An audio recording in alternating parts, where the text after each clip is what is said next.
There is no practical examples that the country lost the plot to them, and there is no mechanism in the WTO that membership can be revoked. So the US stated that it will have control over Venezuela's oil sales and revenues indefinitely. So if something like this were to happen to a region that is a non-state entity, would this lead us towards a conclusion of a loss of full autonomy or not? If the independent Kurdish region has got its legal status and can it become a member of the WTO? Whether they can seek accession to the WTO, a big question mark. While through the three, like the traditional autonomy, state sovereignty, and international legal personalities, so are the core comparators? So are they meant to be exhaustive, or they are just primarily analytic lens for structure the thesis? When we're looking at Article 26.5 of GATT, when we're looking at Article 12 of the WTO agreement, it talks about accession. It does not talk about removal of members. So clearly, if those things change, if they don't meet those criteria after they've become members, then currently there's nothing in the WTO that one can do to get rid of them or to force them out.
Initiative.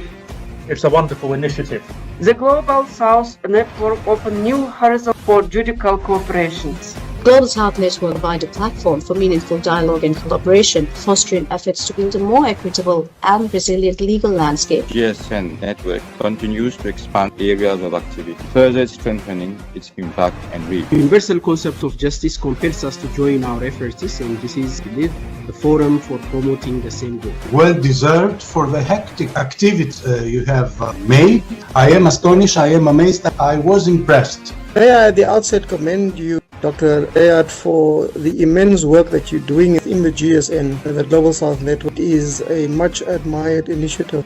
كانت جزء لا يتجزأ من الدولة العثمانية. We are being criticized for doing our job and for upholding the federal constitution. Like I have said in the past, I will not bend to such lame pressures and insinuations. It's commendable. South Network focuses on all disciplines and regions, creating a bridge between academia, civil society, legal community, etc. Quiero expresar mi sincero agradecimiento al Dr. Nauman Riad. Dr. Nauman Riad, the founder and convener of the Global South Network. His visionary leadership has established a vibrant forum where judges, academics, and practitioners from around the world can share and exchange ideas. Initiatives like today's dialogue allow us to compare jurisprudence, share best practices, and develop common principles. This has the potential to contribute to transnational standards in procedure and enhance administrative law globally. I would like to point out that Dr. Riad's initiatives have not only enriched comparative judicial dialogue, have also fostered mutual understanding of the diverse challenges that courts face in safeguarding the rule of law and constitutionalism. We can rule when we want in the cases which are brought to us by citizens and residents. In the EU, this openness of mind is increased by the fact we apply, in some cases, same norms from the EU treaties or the EU directives or regulations.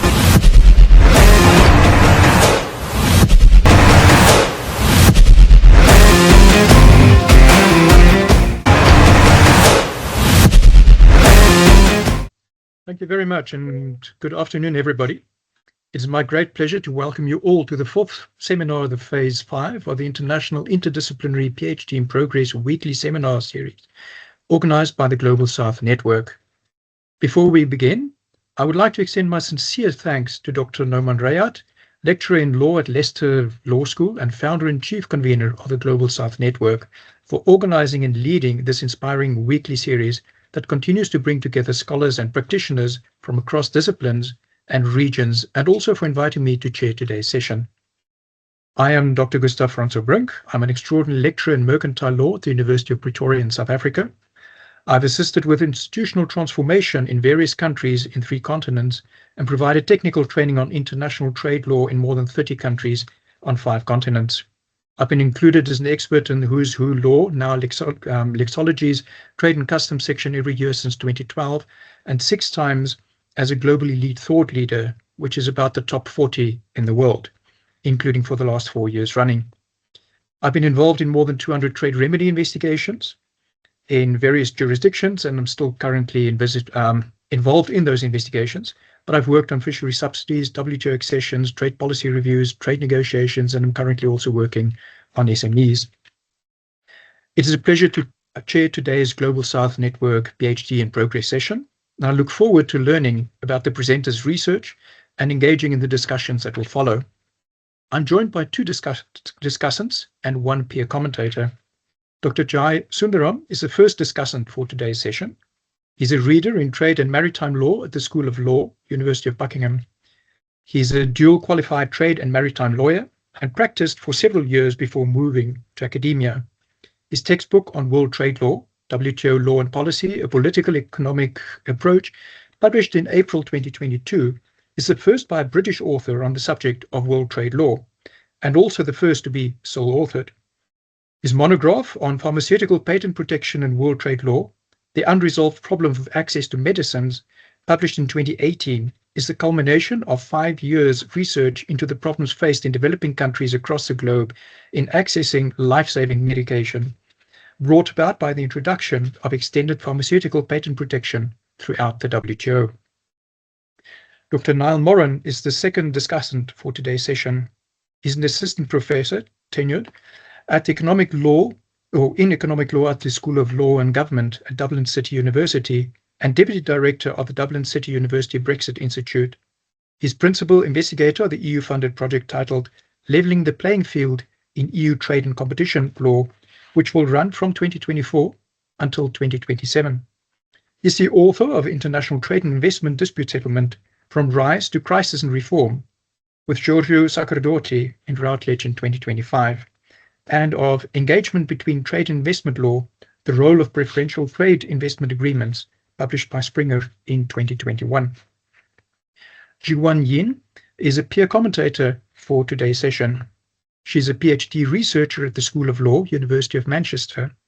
Her research interests focus on international trade law, global trade governance, and sustainable development.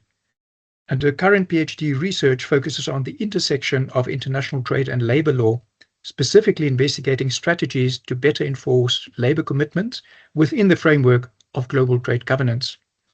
Finally, it's my great pleasure to introduce our guest speaker for today's seminar, Farid Guliyev, who is a PhD candidate in law at Maynooth University School of Law and Criminology. Today, Farid will present part of his PhD titled Full Autonomy in General Agreement on Tariffs and Trade and World Trade Organization, Accession. He will speak for about 30 or 35 minutes, followed by 5 to 10 minutes of comment from our discussants. If time permits, we will then open the floor for a 15-minute question and answer session with the audience. We're very happy to have you with us today, and the screen is yours. Thank you. Hello, good afternoon everyone, and first of all, thank you very much for the opportunity to present my work today. So, my name is Farid Guliyev. I'm a PhD candidate in law at Maynooth University of Ireland. So, I'm in the final stage of my PhD research, and hopefully this year will be my final year in my PhD journey. So, today I will present one of my PhD chapters. It examines the meaning and the scope of autonomy as an accession criteria in the GATT and the WTO. So what's this? Just first of all, you've explained that what's the project, what's the aim of the project. So my project examines unexplored and unexplored aspects of the GATT and WTO membership criteria from the perspective of the non-state territories, especially analyzing certain non-state territories as case studies. So the primary example of the unexplored matters in the membership criteria is the criterion of the full autonomy. So GATT and WTO, the first GATT and then WTO established in 1994. So they established the criterion of having full autonomy in external commercial relations for prospective members, but the meaning and the scope of full autonomy criterion remain ambiguous. So my general research aim to answer the following questions. The first question is about the meaning of the membership criteria, particularly the full autonomy criterion for non-state territories especially, and existing practice regarding non-state territories within the WTO. So I will explain and I will discuss some case examples in my broad project. So in what ways Hong Kong, Macau, and EU case studies help to clarify the concept, meaning, and the scope of full autonomy criteria. So this is my broad project, and today I will discuss full autonomy specifically in the theoretical context in the public international law. So motivation and the research. So as I mentioned, full autonomy is not abstract or marginal idea, it's explicitly written into WTO law. So under Article 26.5 of the GATT and under Article 12 of the WTO Marrakesh Agreement, a separate customs territory possessing full autonomy in the conduct of its external commercial relations and other matters provided for in this agreement. So this is explicitly written in the WTO that the territory wants to be a member of the WTO and the other matters provided in all multilateral trade agreements. So despite this, the concept of the full autonomy has received remarkably little theoretical attention, and most scholars focus on economic, political, and institutional aspects of the WTO accessions. So the main research questions I will have here. So the main research questions will be, the first is about relation of the full autonomy and the traditional autonomy. So full autonomy is a part of traditional autonomy found in the public international law, like the types of territorial or non-territorial, exactly we can say the cultural autonomy. So just because of the names are similar, so we cannot say that the full autonomy is a part of traditional autonomy forms, and I will discuss it later in the slides. So second main research question is about the relation of the full autonomy and the sovereignty concept. So we will ask that full autonomy is understood as a functional variant of state sovereignty, especially from the economical aspect. And lastly, we will discuss the relation of the international legal personality and this full autonomy as a concept. And we will ask that full autonomy presuppose international legal personality. So if yes, and what kind of personality is required in the full autonomy? So why this question is important? So this question is important not only for doctrinal clarity, but also for the institutional legitimacy. So they define that who can be bound by the WTO obligations and on what legal basis. So my method and structure in this chapter, in this my PhD research. So first I will conceptual analyze. So why conceptual analysis is important? Because we have to explain that what we mean by saying autonomy, sovereignty or state sovereignty, or international legal personality. And then I will use the comparative method. So I will use a comparison of these concepts. Important examples. For example, I will use in the territorial autonomy part, the Island and Northern Ireland examples.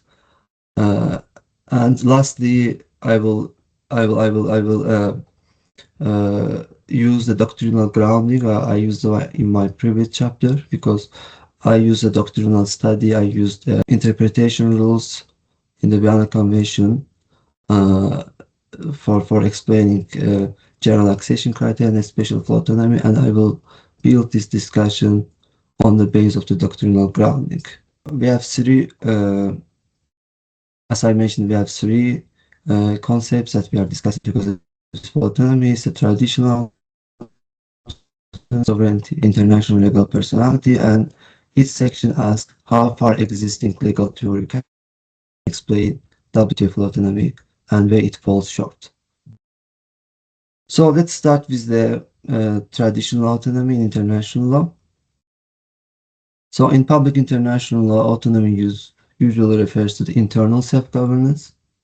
So it's most often discussed in the context of the minority rights, territorial arrangements, and decentralization.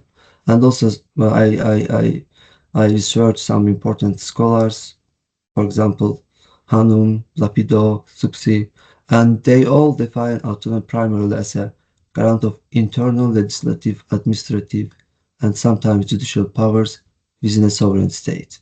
So what's the crucial here is that in almost all classical formulations, autonomy does not include foreign affairs or foreign treaty-making powers, and these powers remain within the central state. So how full autonomy and the territorial autonomy differ, and why we are saying that full autonomy is not the part of traditional autonomy family from the perspective of the territorial autonomy? Because full autonomy under the GATT and WTO explicitly includes external commercial relations, tariff setting authority, and independent treaty participation. So this already places it beyond the scope of the traditional autonomy. We can say that the full autonomy is not just a stronger version of the traditional autonomy in this sense. So it's different legal status from this perspective. So we can use some comparative examples of traditional autonomy, such as Ireland and the Northern Ireland examples. So in order to test this claim, so I checked two examples, practical examples, internationally recognized territorial autonomy, so regulated by the international agreements. So this one, the first one is Ireland, and the second one is Northern Ireland. So Ireland, first example, they enjoy extensive internal powers for example, education, culture, health, taxation. But in the Ireland example, foreign trade, customs, treaty-making power firmly remain with the Republic of Finland. So even the European Union Ireland Protocol only grants limited fiscal exceptions, so it does not create an independent trade actor. The Northern Ireland is also the same, so it was also established, its regime was established by the international agreement. So under the Good Friday Agreement and also subsequent devolution arrangements, so it also lacks competence over external trade relations, and trade policy, treaty making, and customs remain UK competences. So both cases show that even very strong territorial autonomies fall short of WTO full autonomy. So they confirm that traditional autonomy is structurally internal focused, while WTO full autonomy is external focused. So if you compare full autonomy with the non-territorial autonomy type, like exactly the cultural autonomy, so interestingly, good conceptual analogy is not territorial autonomy, but the cultural autonomy, non-territorial autonomy, because cultural autonomy, also like full autonomy, is functionally limited. So it grants exclusive control over defined subject matter, for example, language, education, religion, and it does not also state political sovereignty. So if you compare with cultural autonomy and the full autonomy, so both of them functionally limited. So one is to the cultural matter, as is trade and trade-related matters, and there is no political self-government. But again, the same matters comes up. So full autonomy having both internal regulation and external legal action, but in respect of the cultural term, again, the focus is internal and not political and not external treaty-making power. So what this comparison demonstrates us? So this comparison demonstrates that full autonomy of the GATT and WTO is neither entirely external status nor comprehensive type of self-governance, like in the forms of the traditional autonomy.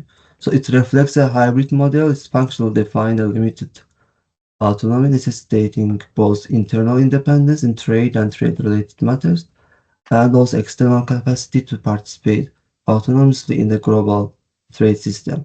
So understanding full autonomy in this one explains why it cannot be confused with traditional autonomy types, while also demonstrating that it possesses considerable similarities with traditional autonomy models, which indicate exclusive power over particular matters. So the next comparisons will be state sovereignty and the full autonomy. First of all, again, we need to use the conceptual method to define what's sovereignty, how it's developed, what's modern sovereignty. So classically, it was absolute, indivisible, supreme authority within the territory. So in the theory of body, and we can refer also to the Westphalian sovereignty. But modern international law after the Second World War, this model has changed. Like important scholars like John Jackson, Ronald Brandt said they argue that in the modern international law, the sovereignty has become divisible, shared, and functionally constrained by the international institutions, organizations. I can argue that WTO is one of the prime examples of this transformation. So the states transfer their regulatory power, accept binding dispute settlement in the WTO, and limit their unilateral action by giving power to the WTO. So sovereignty, especially state sovereignty, nowadays is not all or nothing concept. So against this background, WTO full autonomy starts to look like a form of functional sovereignty. And most of existing research argue that in most cases, due to globalization and expansion of the international organization, long-held concept of state sovereignty has become less and less relevant as adaptation required within the demanding changes in the last century. And I argue that full autonomy criterion of the GATT is the result of this adaptation. And of course, the analysis of the relation of the state sovereignty and full autonomy is important because if one proves that full autonomy effectively executes what state sovereignty does in the GATT and the WTO accession, this means that full autonomy, at least in this context, has the same characteristics as state sovereignty. So more clearly, in the context of the GATT and WTO accession, sovereignty serves as the legal and political foundation for assuming international obligations, guaranteeing that commitments are taken by entities with the capacity for independent decision-making and enforcement. So in the absence of statehood in the WTO accession, full autonomy serves as a similar purpose by necessitating that acceding body maintain effective control over its trade regime, guarantee commitment of the international trade obligations. So just simply we can say that if full autonomy can demonstrate that it fulfills the same purpose as sovereignty doing in facilitating international obligation under WTO law, it may be regarded as a functional adaptation of the state sovereignty within the particular institutional framework. So this discussion and this equivalence explains that how GATT and the WTO has adapted to global changes while maintaining integrity and the functionality of the international trade system.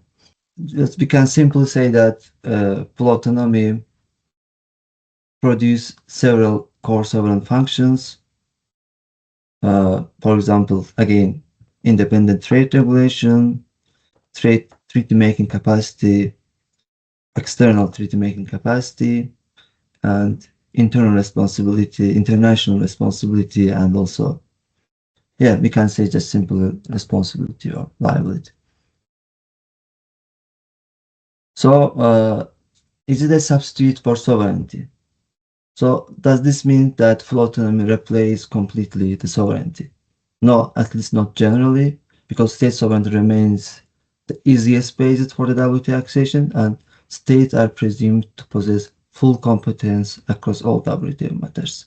But for non-state entities or territories, full autonomy functions as a substitute criterion, so it ensures that only entities capable of making independent commitments, implementing WTO rules, and bearing responsibility for the breaches can accede to the WTO system.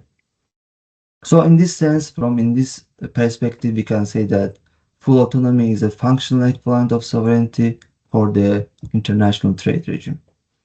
So lastly, we will discuss the relation of the international legal personality and full autonomy. So this whole discussion about sovereignty and full autonomy brings me to the third section, international legal personality. So first of all, we need to explain that what's the meaning of international personality in my PhD chapter. So what I mean exactly and what types of international legal personality we are going to discuss. So international legal personality is capacity to hold rights and obligations, treaty making ability, and legal responsibility or legal liability under international law. So again, the classical doctrine limited international legal personality to states, but again, like in the concept of the sovereignty, in the evolution of the sovereignty, so modern law recognize also international legal personality of international organizations, individuals, and also autonomous territories. My main argument in this part is that full autonomy cannot exist without international legal personality, because entity cannot conclude treaties, assume WTO obligations, and to be held responsible for violations, and without international legal personality, they cannot meaningfully function as an autonomous WTO member. So, international legal personality is not optional, and it's a precondition for full autonomy in my argument. So now, what kind of international legal personality we argue? So we have, if we refer to the Eva Steinberg's theory, so we can divide international legal personality limited and unlimited parts, unlimited types. So what's limited and unlimited international legal personality? The limited means that the body will be responsible only it has powers in this area, but unlimited means that it can go beyond the powers of the body. So WTO full autonomy requires unlimited international legal personality, in my opinion. Why? Because limited personality creates some legal problems. So an entity could escape responsibility by claiming lack of internal competence over the disputed matter. But in this case, unlimited international legal personality avoids this. So even ultra-vires acts remain internationally attributable in this situation. So why unlimited international legal personality is important? Because for systematic coherence and legal certainty, WTO members with full autonomy must be treated as possessing unlimited international legal personality. So lastly, the main findings. So full autonomy is not part of traditional autonomy family. So we cannot say that full autonomy equal to the traditional autonomy, despite the similarities in the names. So they are different concepts despite some similarities in characteristics. Secondly, full autonomy is best understood as a functional variant of state sovereignty, tailored to the trade regime arising from the effects of globalization and increased role of international organizations. And my last finding is that full autonomy requires unlimited international legal personality to be legally coherent. So, together this claims reposition WTO accession law within the broader international legal theory. And lastly, implication and next step. So I will use this theory, I will test this theory in my next chapters of my PhD project, especially in the case studies of Hong Kong, Macau, and the European Union. I will clarify that these theories works also in practice and how they are implemented in practice in the examples of Hong Kong, Macau, and the European Union. So I think these are basically all. And yeah, thank you very much for listening. And if you have any question, feel free to ask me. Thank you very much, Farid, for that interesting presentation. I'm now going to give an opportunity to the two discussants and then also to the peer to discuss what they heard with some questions, etc. And after they've spoken, I will give you another opportunity to respond to what they have said. I'm going to ask Dr. Jae Sundaram. You have 5 minutes to quickly take us through your views. Thank you very much. Yes. Thank you, Farid. Thank you, Gustav. Thanks for that quite a thought-provoking presentation there, because these landmasses, which we can't call strictly a country, had been there as a sticking point in international law. And Farid, you have cleverly brought that into the picture in a discussion of trade. It's very important. It takes me back in time about 4 or 5 years ago when one of the master's students raised an issue if the independent Kurdish region has got its legal status and can it become a member of the WTO? Because he has or had or has Kurdish background and parents came from there and he was a kid when he moved down to the UK. He raised an important issue. So I had to take him through the international law route and say, maybe not, but he was able to present me with contracts that had been entered into between this region independently with third world nations, including the EU and America. And so this raises an issue. It's a beautiful one. And of course, I have to say there are numerous countries geographically who share a similar status as the ones that you identified, Macau and others in our land. If you look at Greenland, for instance, it's another thing which is there in the eye of a storm at the moment. We do have US Virgin Islands because it used to be Denmark property and it was territory and it was sold away way back in the 1916 or 1970s. I'm not too sure which year it was sold away. They don't hold any kind of status. They don't have the capability to enter into international contracts or treaty signing capabilities, nothing. They're devoid of anything and everything. Whatever happens to all these countries are through the respective bosses. That's how it is. And they're in a limbo. Whether they can seek accession to the WTO, a big question mark. Where will they take them to? I'm not too sure. We can reel out names, up to names, Puerto Rico, Guam, Ireland, so many countries are there. Whether they can be called as countries is another question. If you take US Virgin Islands, to some degrees you can call them as a country. Ireland cannot be called a country. Greenland strictly can't be called a country. So they are still in limbo land. Whether they can be clothed with all those status to seek accession to the WTO will be a big question mark. But regardless, the questions that you raised, the ancillary questions you brought into the discussion is really interesting, can be developed further. But I need to ask you a question. How does this particular strand of research fits into your main research in the PhD? That's the question I have for you. Is it possible for you to answer that, Farid? Am I asking too much out of you, or is it okay with you?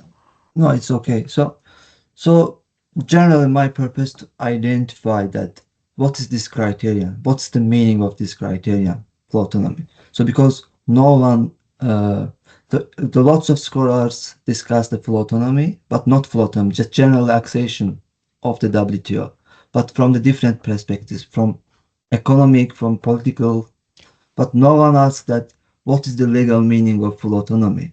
So how it stands in public international law. So my purpose is discuss that. So what entities should do to qualify as being a full autonomy? So first of all, we have to know that what is the meaning of this criteria. So that's the main purpose of my PhD research, and that's why putting it in the broader framework of the international public law helps to define. The reason I put that question to you is very simple, because you cited John Jackson. John Jackson was a pioneer of the WTO. If there was a single individual who was responsible for creation of a big institution, it can be said to be John Jackson. Of course, countries came together. The seeds of WTO goes back to the GATT way back in 1945, 46, 48. That's how backward it goes. But the person who put in all the efforts into the creation, every second, every minute of the day, he spent in the creation. And you cited him as having acknowledged this particular thing. That's the reason I'm really curious how you could be taking this forward. Because the agenda of the WTO, you used the word globalization. The agenda of the WTO is to creating an umbrella organization for the conduct of trade globally. That's how they premise it. But then the qualifications were to be self-defined. That is, you can call yourself a developed country, a developing country, or a least developed country. Again, your point, economic definition plus a statehood. This is how they looked at the entire picture and opened the door. That's what they did. Over to you, Farid. How would you respond to that? Because I have this reason. Why did he bring Jackson in? Jackson in. Jackson is an amazing author, writer, pioneer in many ways. What exactly did he say about this? That's what I wanted to know. If I may interrupt just from managing the process, I've already given you a little bit of leeway there, Jay, because we did use a little bit less time at the start. So Farid, park that question, and then when the other discussants have also discussed, then please come back to that. Niall, I'm going to hand over to you. You have 5 minutes, please. Thank you very much. Okay, Fantastic. so thanks very much to Farid for that really interesting presentation. It is a fascinating topic. And thanks also to Noman for the invitation and to Gustav for the introduction. So I was asked to speak a little bit at the last minute, so I haven't read the paper. So, but listening to the presentation, there were 3 questions I had, Farid, that I just wanted to put to you now. So the first one relates to this position of EU member states, which, as you said, I'm jumping ahead a little bit to your case study. But this concept of full autonomy, it requires control over external commercial relations. So I am just very interested in this idea of how we should understand this in relation to 27 member states who pool their competence and whose trade policy is exercised through qualified majority voting. So trade agreements can come into force against the will of an individual member state. Does this represent a loss of full autonomy, or is it a reconfiguration of it to some extent? Secondly, then, I want to ask a threshold question of what would constitute a loss of full autonomy, and what would be the implications of such a loss. So there might be an instance where we could continue as before, but at what point might the WTO membership call into question membership where autonomy appears to be lost, as we might see in relation to some of these regions that are members. My third question then, when I was reading Article 12 of the Marrakesh Agreement, I see the phrase as full autonomy in the conduct of external commercial relations. So I wanted to ask you about what do you see as being the components of external commercial relations? Does it cover, the ability to conclude investment treaties, to control exports from a territory, control over one's currency, things like that? It got me thinking about Ireland, for instance. We've had a recent Supreme Court decision in relation to our ability to implement investment treaties, and we have to amend our domestic legislation before we can do that. And secondly, in relation to exports of resources from a territory, I was thinking about the example of Venezuela. So the US stated that it will have control over Venezuela's oil sales and revenues indefinitely. So if something like this were to happen to a region that is a non-state entity, would this lead us towards a conclusion of a loss of full autonomy or not? So those are my three questions, Farid. I know it's quite a bit to put out there, but I'd appreciate your thoughts. Should I discuss now or? No. I would like to first give our your peer also the opportunity to respond to that. So and then if we have a chance, we will also give people from the that has dialed in opportunity if you have any more questions. So Zhiyuan, I'm going to give over to you also 5 minutes. I'll give you a warning about a minute in advance if you're getting close to that. And then after that, we'll give the audience the opportunity, or sorry, once you've done, then of course, Farid, then please respond, and then we'll give the audience a chance as well. So Zhiyuan, over to you. Thank you. Yeah, thank you. And thank you for the presentation. I really enjoyed. Actually, I have a question regard to the framework. You mentioned the 3 pillars. And could you say a bit more about why you choose the 3, like the traditional autonomy, state sovereignty, and international legal personalities? So are the core comparators? So are they meant to be exhaustive, or they are just primarily analytic lens for structure the thesis? So, and relatedly, do you see any relationships between the 3 pillars, like some hierarchy or ordering between them? And finally, do you consider any other comparators or other possible frameworks? And if not, what let you prioritize the 3 ones? And that's my questions related to your presentation.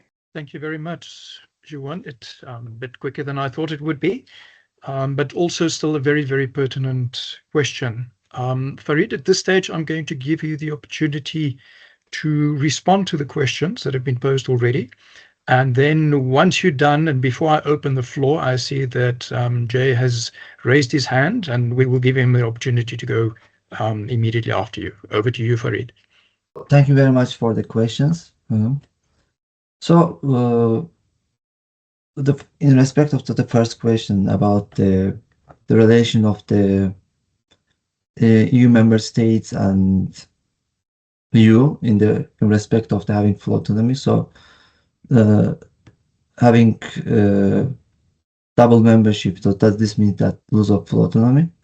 So this is very interesting part of my research.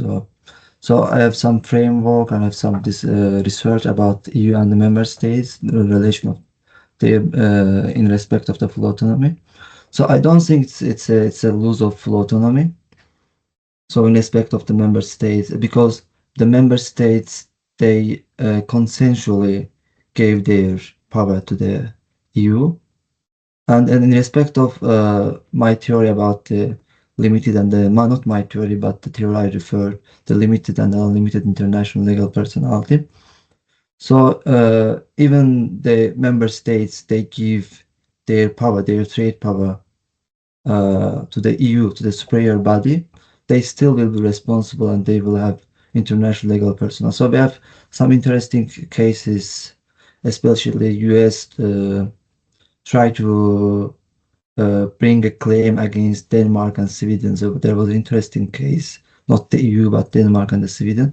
But EU came up and they took the case and took the responsibility in the station. So this means that even the other members of the WTO are able to bring claim to the specific EU members. So EU will come up and take the responsibility in those situations. So this means that it is possible. It's possible to argue about the autonomy of the EU member states, but this does not mean that they are going to run from the responsibility. Just the EU. So I'm just remembering now the example because I researched this part like a year ago, so I can't focus last year about the EU and member states part. But I remember that this case studies about the Sweden and the Denmark. So the US brought the claim against these two countries, these two EU member states, but EU came up that took the responsibility. So this does not mean that they are losing full autonomy, just they are consensually give this power to the EU.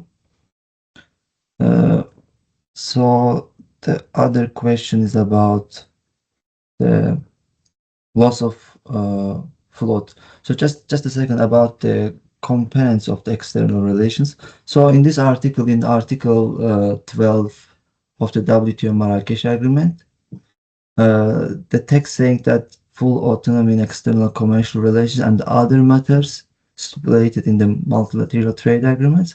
So when we say the components of the external commercial relations, I think not practically. So because practically we cannot say that all non-state states will have all other matters. But legally, if we speak legally from legal aspect, yeah, if we focus on the interpretation of this article, when we say external commercial relations, so in this case, it must cover another matter. It must cover all the matters, all the topics stipulated in all multilateral trade agreements. So this does not mean that it must be specifically the trade topics, and also, as you know, the Article 20, the exceptions article. So this also covers cultural matters. But this does not mean that external commercial relations and other matters article means that these matters must be only trade. So also this can also cover and comprise all other matters raised in the multilateral trade agreement. So, Niall, about the loss of full autonomy. So could you please remind me what was the exact question? Yeah, what would constitute a loss of full autonomy? So it has been deemed that it is present on accession, but at what point could a country slip back from having that status to losing it, and what would be the implications of that loss? There is no practical examples that the country lost the full autonomy, and there is no mechanism in the WTO that membership can be revoked. So that's why, yeah, it's a good question. So never thought about the loss of full autonomy. So there is no practice about losing of autonomy in the WTO. So again, this is very, very, very practical criterion now, and applied practical and pragmatically in the trade regime. So I try to, my purpose is try to define the legal implications. So actually, it's a good question, and I will think about that. Thank you very much. Yeah, I was thinking about the example of Hong Kong or something like that, or another region where the status might be changing in flux slightly, and at what point might that question have to be asked? But yeah, I guess you can return to it later. Okay, so the question about why I chose this traditional autonomy, sovereignty and international legal, because I chose sovereignty and international legal personality because they are strictly related to the external representation. So without sovereignty, without international legal personality, you cannot represent your entity in international arena. So I thought that maybe there is a relation of the full autonomy and the traditional sovereignty or state sovereignty, because full autonomy and the state sovereignty, they do practically the same thing in the public international law, because when you're having full autonomy, you can represent entity in the external commercial relation, you can have a the treaty-making power. And international legal personality is important. So because without international legal personality, entity cannot be liable its actions. Yeah, that was the reason that possibly there was a good similarity between this concept. That's why I decided to choose to go further and analyze how autonomy stands in the public international law together with these three important concepts. And autonomy also, they look similar to autonomy and traditional autonomy. Of course, they have some similarities in their characteristics, but when I go deeply into the topic, I see that no, they are not, because their established purpose are different. So that was the reason that I chose these three important, because they were the three important concepts of the public international law, and I try to check that how full autonomy stands together with them as a new concept established in the 20th century after the World War II, after the starting of globalization and increasing role of the international organization. Thank you very much, Farid. Jay, I see you have in the meantime typed up something, so I'm not sure if that covers what you had raised your hand for about the Montevideo Convention. So maybe give you half a minute or so to give your views there. Thank you, Chair. I just wanted to ask, I wanted to respond to Niall's point on EU. When EU became a member, when the WTO was created, EU entered in as a member with 26 member states. That's how it was counted. And so the members were not seen as independent countries becoming a member of the WTO. Although at the time of the GATT, way back in the 1940s, they were all independent countries. Most importantly, invoking Article 24 of the GATT, the first free trade agreement was formed by the EU, was created in Europe, which then later on matured into much bigger EU. So EU's definition will be, found encapsulated under Article 24. So when it entered in the WTO, it entered as a single unit, as a single country, and it had the powers to represent all of its 27 or 28 countries at the time of entering into the EU. That's how I view that. So it takes decision for and on behalf of all the member states. That's what I wanted to mention. And as regards the Montevideo Convention is concerned, I just thought I'd flag it up, because one of the qualifying things in the Montevideo thing is that that particular region, a government exercising effective control and the capacity to engage in foreign relations, whether that ticks the box will come into play. And one of the aspects is a state must possess legal independence and not be under the authority of another state. If you look at the examples picked up by Farid, it will not tick those two boxes.